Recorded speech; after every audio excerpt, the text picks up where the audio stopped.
Loué soit Jésus-Christ. Sa paix soit avec vous. La sourate 70 commence par l'évocation d'un mystérieux et nocturne voyage de Mohammed depuis la mosquée sacrée, identifiée traditionnellement avec la mosquée Al-Haram de la Mecque, jusqu'à la mosquée très éloignée, identifiée traditionnellement avec la mosquée Al-Aqsa de Jérusalem, encore appelée mosquée d'Omar. Car en effet, c'est le deuxième calife, Omar, qui conquit Jérusalem en 638, c'est-à-dire 6 ans après la mort de Mohammed. C'est-à-dire que Mohammed n'a jamais pu venir à la mosquée Al-Aqsa de Jérusalem puisqu'il n'y avait pas de mosquée à Jérusalem avant la venue de Omar en 638. Lorsque Omar est arrivé à Jérusalem, il a trouvé à l'emplacement de l'actuelle mosquée Al-Aqsa une église qui s'appelait Sainte-Marie de Justinien, en l'honneur de l'empereur régnant au VIe siècle. Et c'est le gouverneur de Jérusalem, Abd al-Wad, gouverneur de 705 à 715, qui transforma cette église en mosquée en 711. Mohammed n'a jamais pu venir à la mosquée Al-Aqsa de Jérusalem puisqu'elle n'existait pas avant 711.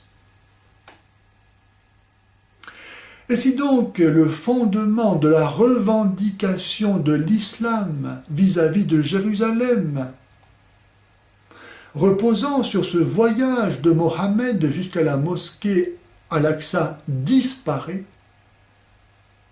alors on comprend que le conflit israélo-palestinien, motivé, alimenté par cette revendication sur Jérusalem de la part de l'islam, puisse trouver une résolution.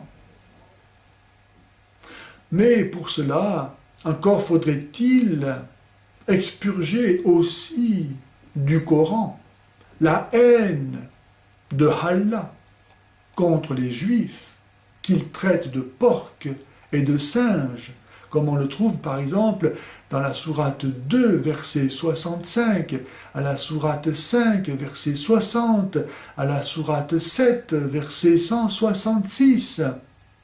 Mais cette haine de l'islam vis-à-vis des Juifs n'est finalement rien d'autre qu'un prêté pour un rendu.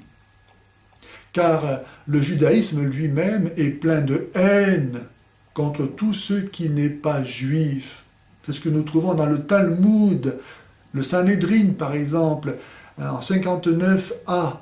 Il est écrit que tuer les non-juifs est comme tuer un animal sauvage.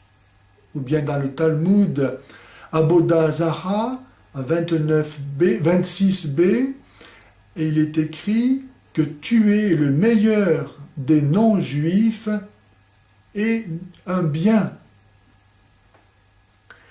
Et donc, pour résoudre ce conflit israélo-palestinien, alimenté de part et d'autre par une haine totale, quelle meilleure proposition pourrait-on faire aux uns et aux autres que de devenir chrétiens?